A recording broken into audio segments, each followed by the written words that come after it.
Hi, this is Wes at Above and Beyond Auto Repair, and I'm on my way to Colorado, so I thought I would take this opportunity to answer a few most commonly asked questions that I get at the shop. And one of them is, Wes, is flushing my brake fluid really necessary? And the answer to that question is yes and no. Yes, if it's got contamination in it. No, if everything's doing what it's supposed to be doing. And I know where this question comes from. It's because they went to Jiffy Lube or the Valvoline place or one of the quick oil change houses, and they're like, you need to flush your brake fluid. Well, cars are lasting a lot longer than they used to, and so therefore there's not as much money to be made doing all the regular stuff that we used to do, because it used to break on a fairly regular basis.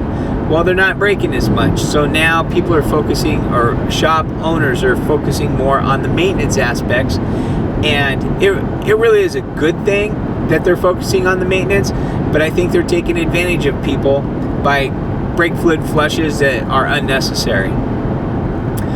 And on a brake fluid flush, when I do a brake job, I will open the bleeders and I will let the brake fluid drain out until it runs nice and clean at each wheel, if I can get the bleeders broke loose, which sometimes they don't want to. And if they don't, I tell the customer at that point in time, say, listen, I can let it go like this. I can't get it off, but it's gonna break. So I might need a wheel cylinder or a caliper, depending on what's going on. That can be kind of expensive. As long as there's no air in the system, in theory we're good, as long as it hasn't been contaminated.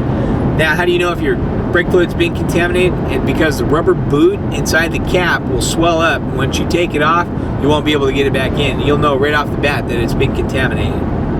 So, brake fluid flush is a general rule of thumb. No, it's not necessary. If you want to do it for preventive maintenance, you should only have to do it once every 5 or 6 years, just as a maintenance thing. If you did get contaminated somehow with a petroleum product or a water, then it has to be done, and it's got to be done immediately, because you can lose your brakes. If you have any questions about this, please feel free to give us a call. This is Wes Harrison. Our phone number is 816-453-8282, and I will try to answer any questions that you may have and help guide you in the right direction. You can also find us at aboveandbeyondautorepair.com. The link's right below. Thanks, and have a good day.